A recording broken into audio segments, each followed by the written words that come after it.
Welcome to Interesting Coincidences. Do you remember the mid to late 2000s era of Nickelodeon? The kids channel was doing very well during this time, airing some of their most popular programming. Drake and Josh was one of the top shows, and you also had shows like Ned's Declassified, Zoe 101, Unfabulous, Danny Phantom, Lazy Town, and Avatar: The Last Airbender. But there was this one show that seemingly popped up out of nowhere. A show about a really young group of kids forming a band with a very immature name, the Naked Brothers Band. And given how young Nat and Alex Wolff were in the beginning of this, you would think, that's a really strange name to call a children's band. But then you would think, maybe it's like, as two kids obsessed with making a band, they found out that there was a band called Bare Naked Ladies and just couldn't stop giggling about it. Then you'd find out that the truth behind their name is actually a little more embarrassing to talk about now, as they are now full-grown men. I don't really remember why we picked the name. Because we were naked at the time, Nudie. Oh yeah, and we're brothers. So their actual TV show started airing in 2007, but what got them that show was a 2005 mockumentary about two brothers in New York City being in a famous fictional band. At the time of filming, Nat and Alex were only 9 and 6, respectively, and the movie was directed, written, and produced by their mother, Polly Draper. It was their mother who decided to keep the name of the series. Polly Draper was surely the leading influence behind Nat and Alex Wolff getting on TV and becoming actors in the first place. Oh, look at the cameras! Oh, they're here! No! As she is an actress herself. Starting her career in the 80s, she is most known for her long-term role on the TV show 30-something. Something's bothering her. I can't just ignore it. Oh, I'm sorry. Okay, you go. You should go. And then we'll do this again next week or something. Maybe you could even get a sitter? She'll also be in the new ABC drama called The Company You Keep. In 1992, Draper married a jazz musician named Michael Wolff, and this is the guy actually playing Nat and Alex's goofy dad in the series. He naturally was a co-producer and music supervisor, and in real life, he used to be the band leader on the Arsenio Hall show. Their dad surely was the leading influence on them getting into writing music and playing instruments, but they were also influenced by the most influential band of all time. So basically, Polly Draper and her husband made a movie about their sons and sent that movie to a film festival where it won an audience award. This movie may have been made for a younger audience and is a scripted documentary tone to it, but the talent and investment of these two very young kids was very real, and you could see it on screen. Nat and Alex would actually perform songs that they had actually written. What inspired that lyric? Crazy car, lead to nowhere. I guess I was just saying that love is like a crazy car that leads you nowhere. Sad.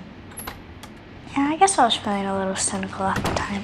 And on top of that, they were actually acting out a storyline. The Nickelodeon president at the time was at the film festival's screening and decided to buy the movie and let that movie serve as a pilot for the TV show. The Naked Brothers Band spinoff would give us more of what was seen in their pilot movie. More of that undeniable talent for music and acting, all wrapped up in a documentary satire for kids. Even back then, when you were watching them on Nickelodeon, you could tell that they were going to have a pretty big future with either music or acting. Turns out, they're doing both. In real life, Nat and Alex had these two very capable, career-experienced parents. One was an actress and the other was a musician. And Nat obviously made a big impact on their lives from the very beginning. At this point in the 2000s, it seemed like they were more interested in music than the whole acting thing, but they were actually killing it. Nickelodeon owner Viacom announced that their series delivered Nick's highest rated premiere in 7 years, favorable with children between 6 and 11. One of their first songs, Crazy Car, was on the Billboard Hot 100 charts. The only reason the show really ended with 3 seasons is because Nat and Alex had school to do, and the high shooting demands Nick started to make would get in the way of that. Nat would describe the experience of having their lives turned into a documentary not a big deal. They were all really just being themselves, and they just put a storyline over it to make a show. It was more like a heightened reality. The main cast of kids were all using their real names, except for Rosalina. Her real name is Ali D'Amico, and she has not been acting, but she was recently on a couple of reality dating shows. Season 4 of X on the Beach. Like, I'm pretty confident I'm straight, but you have someone like Nicole who's just so cool, and she's got the New York accent, and she draws me in. And Season 1 of Temptation Island. Hi, I'm Allie from Fort Lauderdale. I have a master's in communications, so I've mastered the art of persuasion. But don't let my degrees fool you. I know how to have a great time. Persuasion. Butt cheeks out. I guess that's her way. You're like, is that funny? I wasn't faking. I am a bad actress. Oh, Kasim and David are the only other kids on the show to still find an acting gig every now and then. So Nat and Alex were really just two normal kids who happened to have successful parents with established careers who had all the connections and resources in the world to give their kids a TV show. Did Nat and Alex benefit from nepotism and privilege? Sure. But a lot of people in the entertainment industry do. But at the end of the day, their privilege is not going to keep them a job. Their talent and professionalism is. After the Naked Brothers band ended in 2009 and they departed from Nick, Nat and Alex continued to pursue music, but couldn't use the Naked Brothers name anymore because it was owned by Viacom. They would use their momentum from Nickelodeon to go on a music tour that summer called the Nat and Alex Wolff Summer Road Trip Tour. After that, they would reveal to be working on a new studio album together.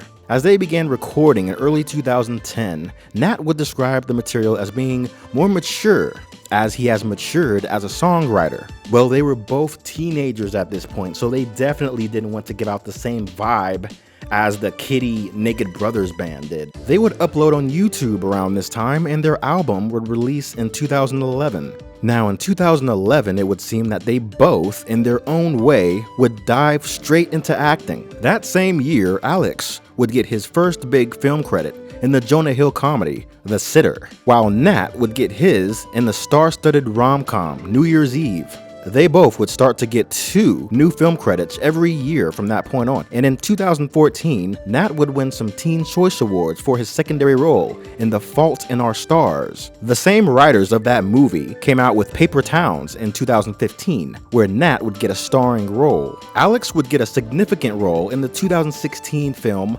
Patriots Day, playing the infamous bomber of the 2013 Boston Marathon. You look at their pictures and you can tell why he fit the role. His next blockbuster adjacent film, or probably his first actual blockbuster film, would be 2017's Jumanji reboot, playing in a starring role. Well, kinda. That same year, in 2017, Netflix released their version of Death Note, which starred Nat Wolff. And this, in probably more of a negative way, was Nat's first starring blockbuster.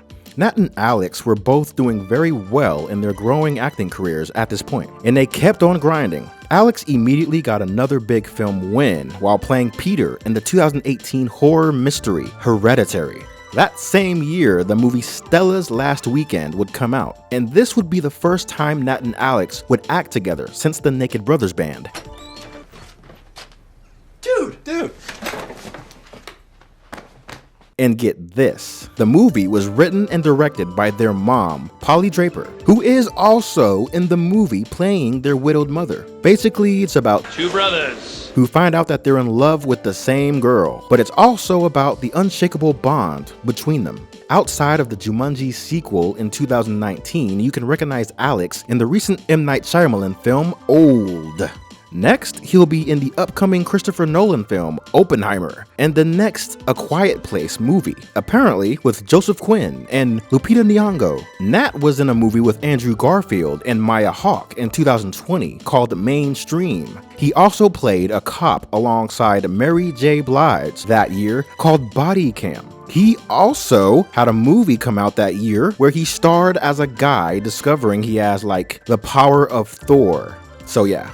Nat and Alex have been staying busy.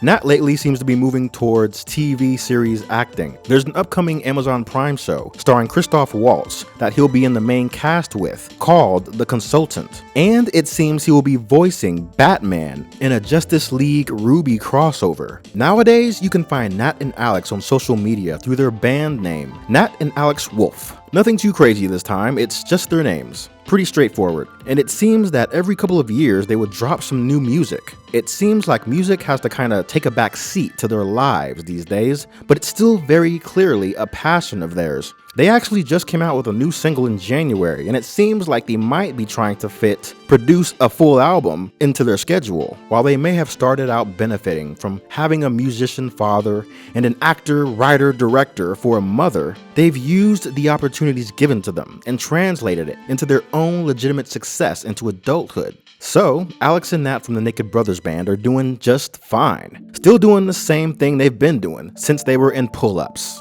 See ya.